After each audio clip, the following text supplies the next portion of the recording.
Alas, we have reached the eventual post and vlog about the women in retail. For years, I have been talking about this with a bunch of friends of mine, those who have worked in retail and not.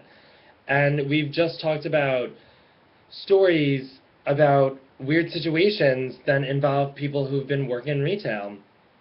And most of those stories involve some type of malice and some type of drama.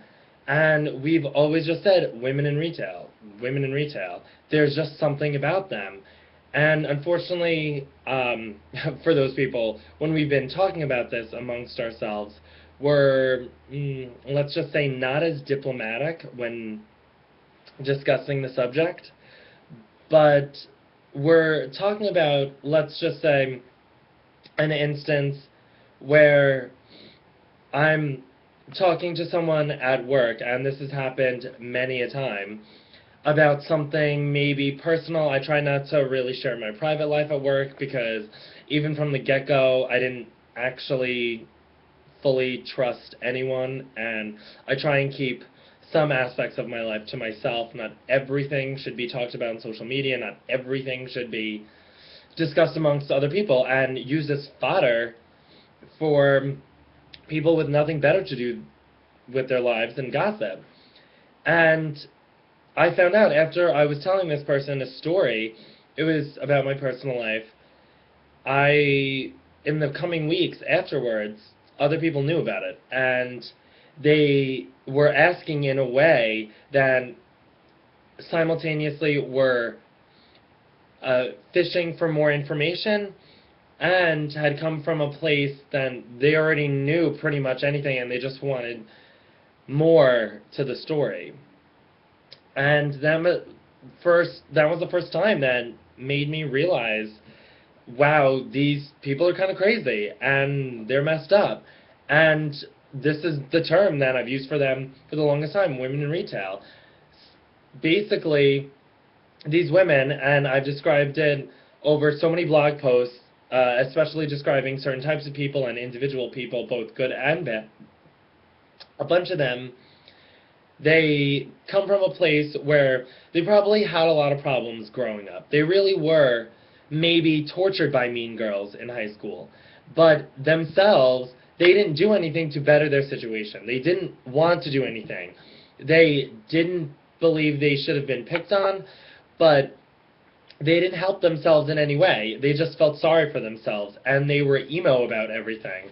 And they just wanted to eventually get to a place where they felt entitled to pass that judgment on to other people and continue the cycle of abuse and bullying. And this is a major topic in our country right now. And unfortunately, a lot of women in retail, a lot of these people, since they don't have anything better to do with their lives,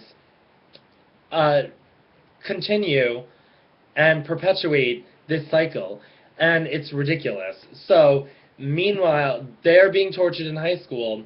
They hopefully graduate. If not, they have a picture of a GED. A lot of them, I really question how far they made it in school. I'd like to see at least their high school diploma, because some of these people are the most brainless you have ever met, and I have ever met, and I'm sure everyone can relate to that in some way. Some of these people, I'm trying to be as nice as possible, just aren't the most thoughtful.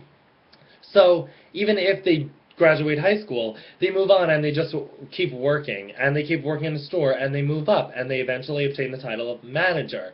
And they believe that that title really allows them to exercise their power in that role as not the nicest person.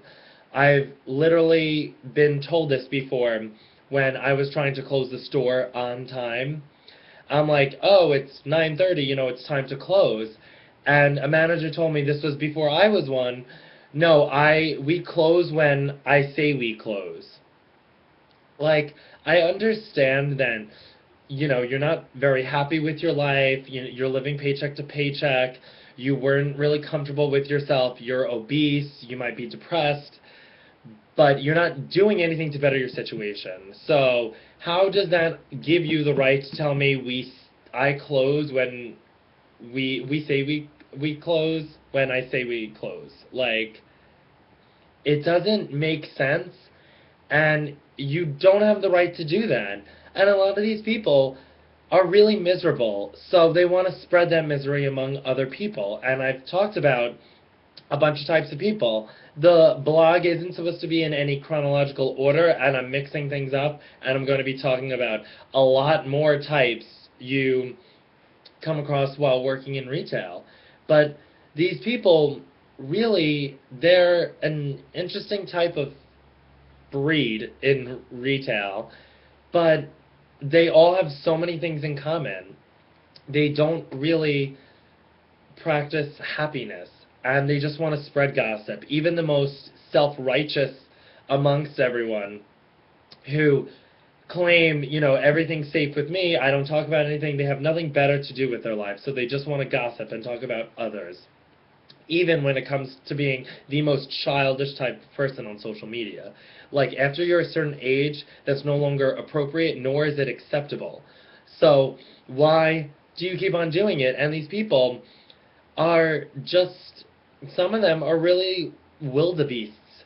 And it's as if they were raised by wolves, and they don't practice being a proper human being. It's something that has always struck me as odd, one of my main motivations for starting this blog, and something we're going to be delving into a lot more.